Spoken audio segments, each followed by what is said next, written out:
esta reducción de lo humano a una especie de maquinaria biológica cunde, ¿no? Esta cosa de que somos química, esto cunde mucho. Y además me parece que tiene que ver con una ideología que necesita, una ideología que soporta un sistema económico, evidentemente, que necesita convertirnos en mercancías y por lo tanto objetalizarnos, digamos, ¿no? Entonces, esta idea de que somos una máquina bioquímica es uno de los temas que yo intento discutir en el libro y proponer que el alma es el don de la palabra. De modo que en ese sentido ahí tenemos un soporte para resistir en la batalla de la guerra ideológica, si me permitís, donde se nos, en fin, donde la iniciativa del adversario es muy fuerte y es muy potente con todos los medios que ustedes conocen, ¿no? Pero, en fin, me parece que necesitamos producir herramientas teóricas que nos permitan también resistir en ese campo, ¿no?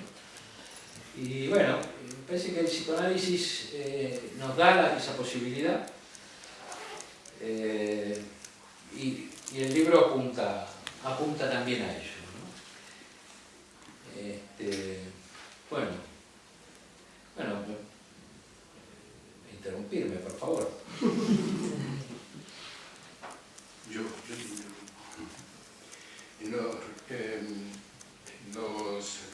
hay dos cosas. Una que se me quedó en el tintero. Bueno, hay muchas cosas que se pueden retomar. Lo que ilumina a Ricardo de ese punto donde pasa el paciente a soñar, me parece un punto interesante porque toda la crítica posible que puedan hacerse rigurosamente a la presentación de Javier está resuelta ahí, en ese pasaje del delirio al sueño. Hay quien dice que se trata a los psicóticos a condición de que no sean psicóticos, que está mencionado también en el libro. Y Javier trata al psicótico de la manera en que puede ser tratado cualquier persona que acude a buscar la relación analítica. De manera que podríamos volver sobre ese episodio que has iluminado muy rigurosamente. También está que en los relatos, no puedo dejar de pensar que en los relatos está el compromiso del autor. La palabra compromiso la introdujo casi científicamente Sartre, despreciado en este último tiempo a favor de Camus, y aquí hay un autor de unos libros de Sartre que son para volver a leer. Pero se ve el compromiso en su escritura de Javier y también recomiendo leerlo. En cuanto a política y ciencia, creo que nosotros los psicoanalistas somos chatarreros, porque escuchamos el discurso y vamos a la chatarra, ¿no? El discurso de la totalidad, como todas las totalidades. Hace poco me tocó hablar de José Ángel Valente, y José Ángel Valente dice, hablamos de fragmentos de cuerpo y fragmentos de palabra. Eso es Freud. La función parcial y sus circuitos son fragmentos del cuerpo, y cuando uno se relaciona con otra persona, se relaciona a partir de un fragmento, que puede empezar, qué bellos ojos, o qué bello, no digo nada para no pasar a otro plano. No puede decir qué lindo culo y empezar a partir de una relación. Somos chatarreros, decía, porque sí, en efecto, es la ciencia y lo que sobra de la ciencia es nuestro dominio. Es el discurso de totalidad reminiscente del neurótico, y lo que sobra de ese discurso es nuestro dominio, es lo que tomamos para relanzar el discurso. Lo que sobra, lo que pasa desapercibido, lo que nos sirve. Y yo creo que en este momento los textos que introduce Javier son para discutir eso. Una función importantísima del psicoanálisis en la política y en la ciencia es mostrar que la vida continúa si tomamos esos restos. El resto es vida, como citaba recién Ricardo, es vida que está muerta. Para volver a leerla y darle vida es necesario fijarse en lo que falta, en el resto, o la escoria, en el resto de lo que falta. Y eso está para nosotros para ser discutido ahí en el... En cuanto al tiempo, que no lo he mencionado, los dibujos me parece que los presenta de una forma también que vale la pena leerlo, porque lo ilustra con un caso clínico donde uno no necesita meterse en las matemáticas, en la topología, primero hacer un curso para después entenderlo, sino siguiendo la lectura y el hecho clínico, el dibujo presenta una lógica aplastante. Si quieren nos extendemos en esto, pero el dibujo que hace en la presentación del caso presenta la lógica que quiere presentar desde la topología. Pero el tiempo yo creo que está planteado como una cuestión de principio al comienzo del libro, donde los hechos que se le confusen, que se le presentan, son atemporales y son fuera de espacio. Ahí interviene como Chillida, creando a partir de algunas formas de una pregunta. Si bien en el primer caso una pregunta es la forma que introduce Chillida y que crea todo el espacio. La pregunta que hace Javier ordena el campo. Y hasta él se sorprende, lo que quiere decir que no es el yo de Javier el que habla, sino que es un personaje que está hablando por él, atento a lo que está escuchando, y que le dice, a ver, pregúntale esto. Le pregunta eso a la paciente y se ordena el campo, crea el tiempo y el espacio. Y lo dice textualmente, no hay otro tiempo que el que se crea a partir de la palabra, pero la palabra actual, la palabra que es palabra fragmentaria que se une a un hecho fragmentario que presenta la paciente. Dorotea, creo que se llama. Sí, Dorotea. Ya es familiar Dorotea entre nosotros. Sí, no, bueno, en realidad es un alias. Está claro. Bueno, quería agregar esto y lo del juicio me hizo acordar, y disculpe una anécdota muy breve, me hizo acordar una mesa redonda que estábamos muy comprometidos con el momento, ustedes se acordarán, que se debatía psicoterapia psicoanalítica o psicoterapia.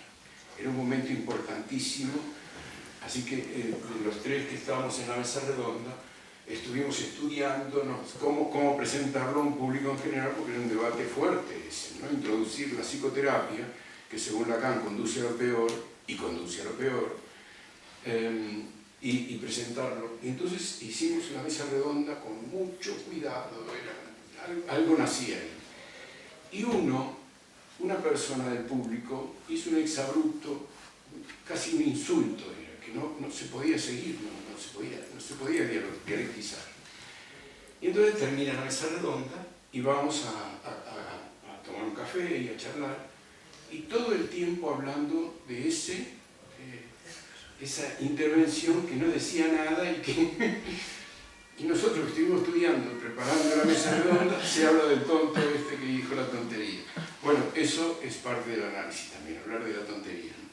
Pero pediría a Javier que no hable del juicio de infantilismo a la familia, que no es lo más importante que ha sucedido, mucho menos.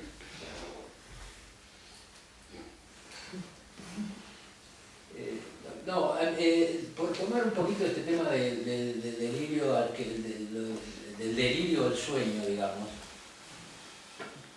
efectivamente es un problema clave. Para explicarle al público no especializado, hay una cierta premisa psicoanalítica de que la psicosis, los locos, no son capaces de hacer metáforas, que no puedan hacerlas gramaticalmente, pero no son incapaces de metaforizar, digamos, la lectura de sus vivencias, vamos a decirlo así. Y el paso del delirio al sueño es precisamente esa posibilidad de pasar de la consistencia de la significación, ¿no? Ese punto en donde las tres dimensiones del espacio humano, que son lo real, lo simbólico y lo imaginario, se confunden, y la voz es una voz que no diferencia real, simbólico e imaginario, y es una orden, y es un mandato.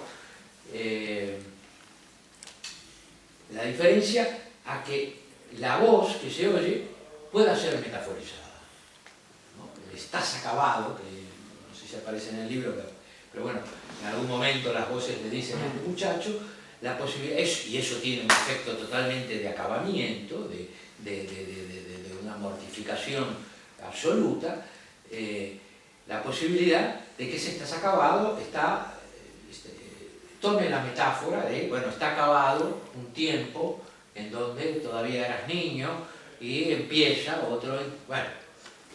Entonces, ahí está un poco una cierta clave de la cuestión, ¿no? Es decir, si nosotros definimos que la psicosis no se puede hacer metáfora, pues entonces se puede atender esta broma, ¿no? De que se puede atender a los psicóticos psicoanalíticamente cuando no son psicóticos. Bueno, lo cual a lo mejor es cierto, ¿no? Porque en el marco de la transferencia psicoanalítica, podemos decir, dejan de ser psicóticos. Lo podríamos pensar de esa manera. Pero si las personas son una estructura clínica, entonces no hay manera de mover nada ahí. Y sin embargo, en el vínculo, esta cosa que me parece que es central y que un poco con lo que vamos a disputar la premisa de la condición biológica del ser humano, es decir, que el ser humano es un ser que aparece en el vínculo con el otro, y eso supone un universo de lenguaje. Nuestras circunstancias son circunstancias significativas. A partir del momento en que hablamos, nuestro mundo es otro mundo. Y además del mundo, digamos, está la escena, ¿no?